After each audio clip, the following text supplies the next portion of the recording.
Hello বন্ধুরা, তোমরা কেমন আছো? আশা করি তোমরা খুব ভালো আছো। আজ চলে এলাম একটা নতুন ব্লগ নিয়ে। আজ আমি বানালাম পিৎজা।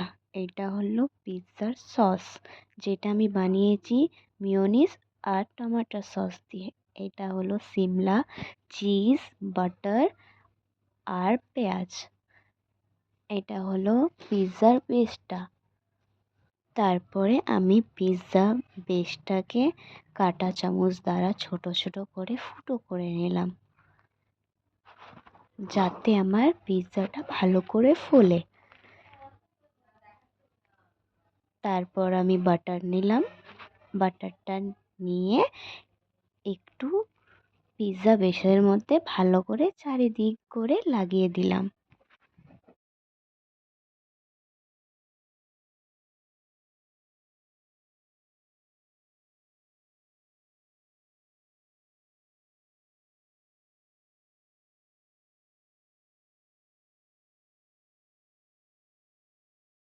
তারপরে আমি যেই সসটা বানিয়েছিলাম ওই সসটাকে পিৎজার ওপরে ভালো করে চারিদিকে লাগিয়ে দিলাম।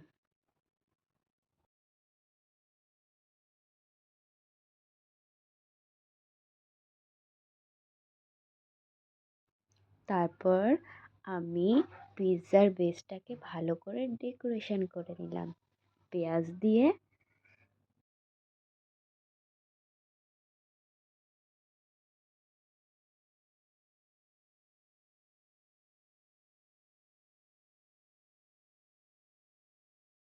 ক্যাপসিকামও দিলাম।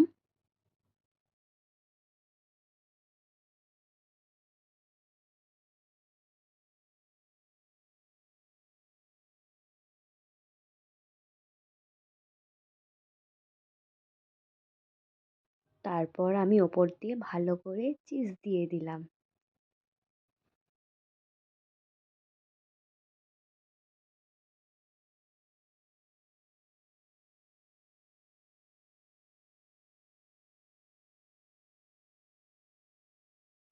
দেখো বন্ধুরা, আমার পিৎজা ডেকোরেশন করা হয়ে গেছে। এবার এইটাকে আমি নিয়ে গেলাম ওভেনে। আমি ওইটাকে 15 মিনিট মিডিয়াম আঁচে রাখবো, তারপর ঢেকে দেব। দেখো বন্ধুরা, 15 মিনিট পর আমি এই পিৎজাগুলোকে বার করে নিলাম ওভেন থেকে। দেখো বন্ধুরা, কত ভালো হয়েছে না? Tasty, yummy.